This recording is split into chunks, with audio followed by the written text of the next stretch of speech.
Good morning, what's up Facebook? I'm doing this again. Deleted the last one, it wasn't very good.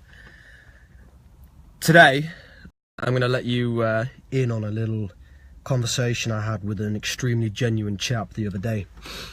We were sat there, sort of talking, having a bit of a conversation with each other about, you know, the future, what we have in store, what is, you know, coming up in 2018. And I realised something, and when Simon watches this, hey, Tomas, you okay, my friend?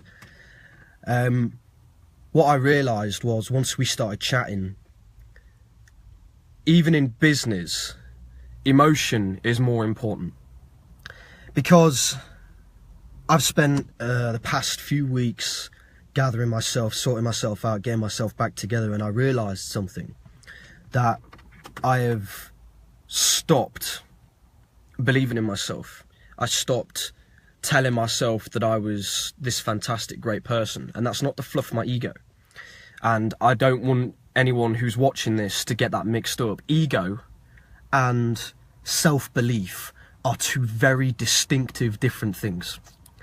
And ego is the biggest fucking killer of most, like, friendships, relationships. Anything that's good, ego kills it. And I was, you know, I can prove this to you, because now once I'd let go of my ego, I realised that I have purer thoughts now. My thoughts aren't as aggressive. My thoughts aren't as hostile towards things that don't really matter.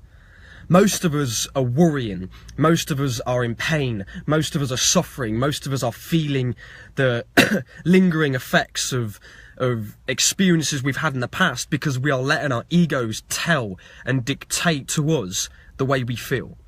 You know, when somebody treated you like shit, when somebody cheated on you, when somebody beat you, when somebody, you know, took your friend from you, when somebody was telling you all these horrible, nasty things, your ego is what's keeping that alive. The ego that's telling you that, well, why did I deserve that? You know, I'm better.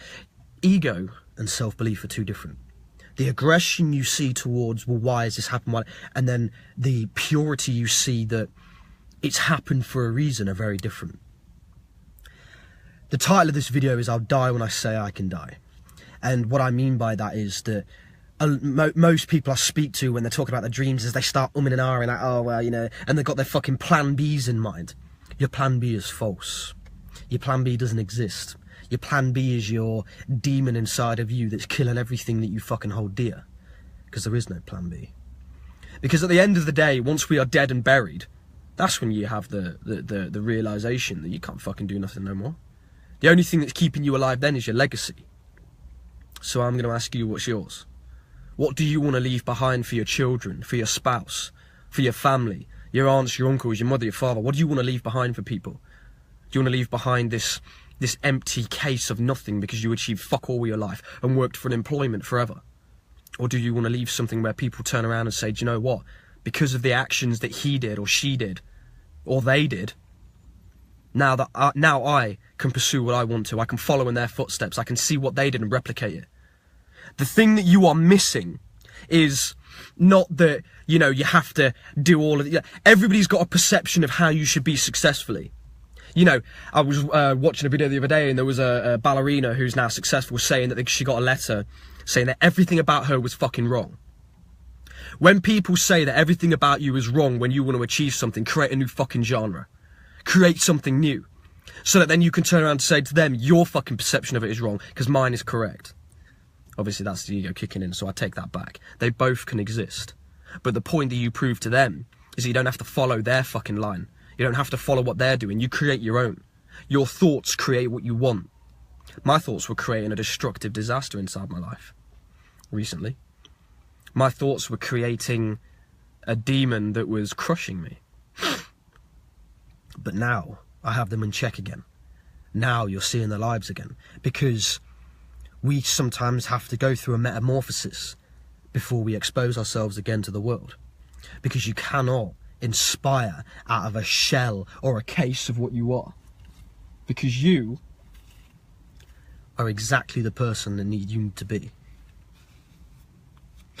But if you don't work on yourself and you don't give people the best version of you, don't fucking bother. Go in the darkness, go into the back office where people can't see you and work on yourself until you are back to the person you are. Because it's never going to be consistent. We can try, and do try. Once you get a pattern, you'll eventually figure it out. I clearly haven't figured that pattern out yet because I regress.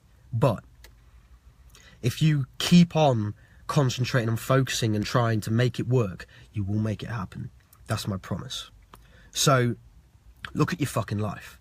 Stop making excuses. Stop letting your ego turn around when somebody says you can achieve something, and your ego turns around and says, no, you can't, no, you can't. You know, you ever actually spoke to somebody, and if somebody watches this, bless her, she'll probably be pissed off at me that I said it, but you ever watched somebody when you're talking to them, and you start telling them that you can achieve, you start telling them, you know, you can do this, and all of a sudden their attention span lingers. They start to look at something else, they start to focus on other things, and they start to, you know, roll their eyes and all this other bullshit. That's because the voices inside of their head are telling them not to fucking do it.